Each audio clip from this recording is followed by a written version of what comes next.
Bonjour à tous, soyez les bienvenus sur Le Turf TV pour notre émission quotidienne consacrée au Quintet Plus 5-5 de ce jeudi à Vincennes. Et pour m'accompagner sur le plateau, j'ai le plaisir et l'honneur d'accueillir le nouveau champion de France des pronostiqueurs. J'ai nommé Philippe Louis. Philippe, bonjour. Bonjour Hubert. Toutes mes félicitations. Merci.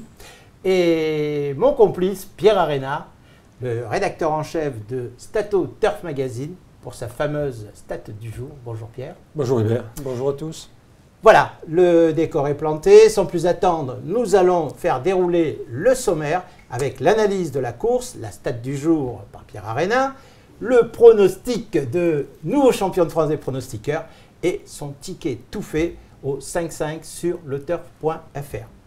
Pierre, je vous laisse l'honneur et le plaisir de faire dérouler donc maintenant les données techniques de ce quintet 5-5. Bien, le prix de la Tirage qui va se courir cet après-midi se déroule sur les 2700 mètres grande piste, un parcours archi classique qui sera celui du prix d'Amérique dimanche prochain. Il s'adresse aux 7 et 8 ans qui n'ont pas gagné 200 000 € et il se court bien entendu à Vincennes, un très joli quintet 5 sur 5 en perspective. Voilà donc. Alors Philippe, cette analyse de la course, je constate que dans votre pronostic, vous avez placé en tête le grandissime favori, le numéro 11, Sergent Durib qui reste sur 2 victoires. Vous pensez donc que la passe de 3 est possible? Oui, bien sûr. C'est un vrai cheval d'hiver. Il a gagné ferré, déferré, donc peu importe, sa forme est sûre. Pas de problème donc au niveau du déferrage? Non, pour lui, ça n'a pas aucun trop problème. d'influence. Non, finalement non.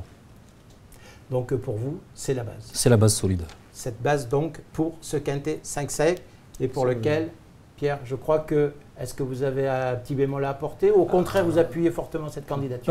Pas de bémol, pas du tout. Au contraire, je suis mille fois d'accord avec Philippe parce que ce Sergent Durib, écoutez, c'est le favori de la presse. À ce titre-là, il a un joli 60% de réussite. Bon, c'est pas mal. Mais surtout, il a terminé parmi les 3 premiers du prix de Brionne et le prix de Brionne donne souvent le vainqueur de ce prix de la Tirage. Il faut savoir qu'au cours des 6 dernières éditions, 4 arrivées ont été remportées par un cheval qui venait de se classer parmi les 3 premiers du prix de la Brionne, c'est-à-dire aujourd'hui Sergent Durib. Il va prendre du galon. Donc voilà, il va prendre du galon. Philippe, et justement, pour le contrer, vous pensez au numéro 5, Mo Veggio, un Tout à cheval fait. italien. Tout à fait. Il a été très malheureux la dernière fois. Il s'est fait sortir dans la montée. Oui, il s'est fait sortir dans la montée. Son driver du jour, Dominique Lecneux, a déclaré qu'il l'aurait sans doute emporté sans ce problème. Là, c'est Pipo qui va le monter. Justement, c'est Pipo Gubellini qui le reprend en main et il est invaincu avec lui en 2 tentatives. Donc, cheval sérieux, bonne base aussi. Oui, c'était quand même une bonne base. Philippe, avant de poursuivre, nous allons passer à la stat du jour avec Pierre. Pierre, donc, cette stat du jour, elle concerne le numéro 15, c'est Séduisant Fouto. Absolument. Séduisant Fouto, il faut savoir que c'est un hyper spécialiste du meeting d'hiver de Vincennes. Pour preuve, au cours des meetings 2010-2011 et 2011-2012, il a couru 7 fois, et 7 fois, il s'est classé parmi les 3 premiers. En plus, cette année, il fait un joli meeting. Bon, il a un petit bémol, une petite disqualification la dernière fois, qu'on lui pardonnera absolument. Donc, je pense qu'il faut y aller. Séduisant Fouto va vous charmer, j'en suis sûr. La bonne stat du jour, donc. Est-ce que vous êtes séduit, vous, Philippe, par ce numéro 15, Séduisant Fouto? Oui, bien sûr, il a tout pour plaire. Bon, la dernière fois, il est parti à la faute, ça peut arriver. Mais il a, je crois, jamais déçu sur le parcours. En 4 tentatives, toujours dans les 5. Franchement, on peut compter sur lui. Donc, c'est un bon pari, quoi. Encore un bon pari. On va le retenir, donc. Et vous l'avez retenu en 3e position. Philippe, vous Oui. êtes champion de France des pronostiqueurs. Oui. Quelle est, dans ce tiercé, votre botte secrète pour faire la différence? Sissi Morinville. Sissi Morinville, le Oui. numéro 14. Le numéro 14. En effet, bon, la dernière fois, c'était une petite course pour peaufiner sa préparation. Elle était drivée par son entraîneur Thibault Lamar. Et elle était ferrée. Cette fois-ci, c'est Franck Nivard aux commandes. Elle est déferrée. Donc, Changement de décor. changement de décor total. Total. Donc, pour vous, c'est le bon outsider de ce, Tout à fait. de ce quintet 5-5. Ouais, c'est mon coup de poker. Votre coup de poker. Et on poursuit donc. Ensuite, vous avez retenu assez haut le numéro 12, Rod Movie. Oui, il fait preuve d'une belle régularité depuis le début du meeting. La dernière fois, il est 4e sur plus court. Il sera beaucoup plus à son avantage sur 2700 mètres. Donc, je pense. Pas trop de marge? Pas trop de marge, pas pour la victoire, plutôt Voilà. pour les places. Plutôt pour les places. Pour une Hubert. place. Et puis, le numéro 16, Roxana. Roxana, qui est une terrible finisseuse. Oui, elle vient de se produire 2 fois aux montées. Elle retrouve l'attelé où elle s'est classée 2e avec Pierre Lévesque, juste derrière Road Movie. Donc ces 2 chevaux se valent, c'est la ligne pour moi. Donc c'est une jument face au mâle. Non, c'est pas un problème. Si elle peut courir cachée, elle va finir fort. Très bien. Elle a le chrono, elle a tout pour disputer bien l'arrivée sûr. de ce 5-5 Quintet Plus.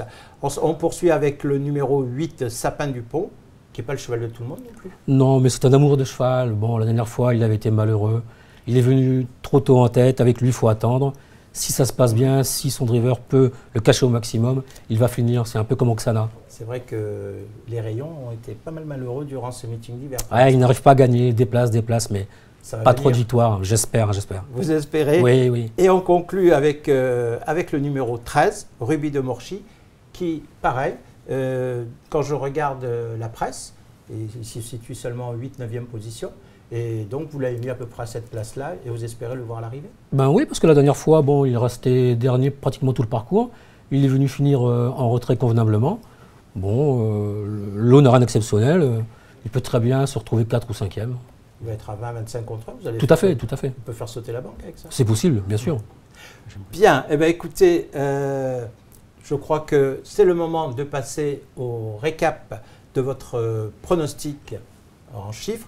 Mais avant, je tiens à dire à nos amis internautes, à la fin de cette émission, surtout de ne pas nous quitter, car nous aurons un bonus avec l'interview donc de Philippe Clouy, le nouveau champion de France des pronostiqueurs. Donc, juste après le prono, on se retrouve, Philippe, on va se retrouver. Et vous, amis internautes, restez pour cette interview. Philippe? Alors, le 11, Sergent Durib, le 5, Mauvedio, le 15, Séduisant Fouteau, le 14, Sissi Morinville, le 12, Rodmovie, le 16, Roxana, le 8, Sapin du Pont et le 13, Ruby de Morchy. On enchaîne avec le ticket tout fait sur le turf.fr, donc au 5-5, on pourra faire au 5-5. 3 chevaux de base avec 5 associés, c'est bien ça? C'est bien ça, je vous conseille de prendre en base le 11, le 5 et le 15, avec comme sous-base le 14, le 12, le 16, le 8 et le 13. Un ticket au 5-5 sur le turf.fr qui coûte 10 €, avec possibilité de le faire à 50, à 25, voire même à 10%. C'est quand même intéressant. Bien sûr. Donc, merci de nous avoir écoutés et surtout, restez avec nous pour l'interview du champion de France des pronostiqueurs. Chose promise, chose due, on se retrouve pour l'interview vérité du nouveau champion de France des pronostiqueurs, Philippe Clouy. Philippe, toutes mes félicitations pour ce titre de champion de France, bien mérité d'ailleurs. Merci Hubert. Voilà, Philippe donc, au cours de cette interview vérité, va vous révéler, va vous dévoiler tous ses secrets, tous ces petits trucs qui ont fait de lui ce champion de France des pronostiqueurs qui est à mes côtés aujourd'hui. Philippe, tout d'abord, est-ce que vous pouvez faire un petit rappel de votre itinéraire, vous qui avez fait toutes vos classes à Tiercé Magazine avant de devenir le rédacteur en chef adjoint de Paris Course aux côtés de Franck Cardillo? Tout à fait, je suis arrivé à Tiercé Magazine à l'âge de 22 ans. J'en ai maintenant 47, donc 25 ans de carrière dans cette entreprise. J'ai fait du chemin, oui. Et aujourd'hui, donc, que vous occupez, vous êtes le rédacteur en chef adjoint de Paris Course et surtout, vous êtes le nouveau champion de France des pronostiqueurs. J'imagine que ce premier titre, parce que c'est votre premier titre. C'est mon premier titre, en effet. C'est ça. J'imagine que ça vous a procuré forcément un bonheur immense. Tout à fait. Quand j'étais gosse, je pensais être journaliste typique, mais c'était vraiment un rêve de gosse. Ouais. Et finalement, ça s'est réalisé. Et en plus, être champion de France, c'est quelque chose de magnifique. C'est au-delà de tout ce que... Au-delà de toutes mes espérances. Eh bien écoutez, Philippe, c'est très émouvant. Et puis on sent que vous êtes passionné, vous aimez ça. Les courses, vous les suivez au quotidien depuis votre plus jeune âge. Oui, mes parents m'ont emmené aux courses à l'âge de 10 ans. J'allais aux courses à Amiens tous les samedis, tous les dimanches. Et donc j'en ai fait, c'est devenu une véritable passion pour moi. Je ne pouvais plus me passer des chevaux. Et vous êtes vacciné, voilà. quoi. Je suis vacciné. Pour obtenir ce titre, Philippe, combien avez-vous donné de tiercé quarté quinté plus en 2012? Alors 157 tiercés, 104 quartés et 53 quintés. Ah, c'est un long chemin. Vous m'avez dit, au niveau des tiercés, 157 sur 365, ça veut dire que vous en donnez 1 sur 2 pratiquement. Pratiquement 1 sur 2, oui, ça s'est vraiment très bien passé. C'est donc, et ce titre, vous l'avez pratiquement acquis de bout en bout, je crois, dans le challenge des pronostiqueurs. Oui, j'ai commencé à donner un quintet dans l'ordre, le prix de la Côte d'Azur, début janvier. Ensuite, j'ai poursuivi sur ma lancée. Je me suis fait doubler 2 ou 3 fois. Et à chaque fois, je suis revenu pour reprendre le meilleur. Et vous avez gagné détaché. Et j'ai gagné détaché. On peut le dire, voilà. Vous avez été un très beau champion de France des pronostiqueurs 2012. Philippe, vous avez la particularité, vous, de pronostiquer dans les 3 disciplines, ce qui est chose rare aujourd'hui, parce que c'est vrai qu'avec la multiplication des événements, les journalistes ont eu tendance à se spécialiser. J'imagine que ça doit demander un très gros travail au quotidien, ça. Bien sûr, parce qu'on ne peut pas voir toutes les courses en même temps. Il faut visionner les vidéos, il faut appeler les professionnels. C'est pas évident de tout gérer. Mais c'est un plaisir quand même. Ah oui, bien sûr, ça reste un plaisir. Voilà, donc quand même, heureusement. Oui, même avec cette overdose, on sent que c'est quelque chose qui vous plaît, quoi. C'est ma passion. Vous avez une discipline de prédilection? Oui, le trot. Pourquoi? Parce que dans une course au trot, ça roule tout le temps. Les chevaux, il se passe des choses, tout le parcours. Alors qu'en plat, en général, les courses démarrent à l'entrée de la ligne droite. Et donc, vous aimez, vous, quand ça bouge dans une course, dans un pour moi, il faut que ça bouge. Il faut que ça bouge. Et puis, je crois aussi qu'au trot, il y a des paramètres solides. D'ailleurs, quels sont les paramètres que vous pouvez privilégier pour nos amis qui nous écoutent au trot? Le déferrage, là, c'est la première chose. Depuis que on déferle les chevaux, c'est vraiment une bonne indication. Tout à fait, tout à fait. Et le chrono aussi. Le chrono également, mais le déferrage. Je crois que vous êtes un adepte du chrono sur le parcours. Oui, j'adore c'est un bon paramètre pour moi.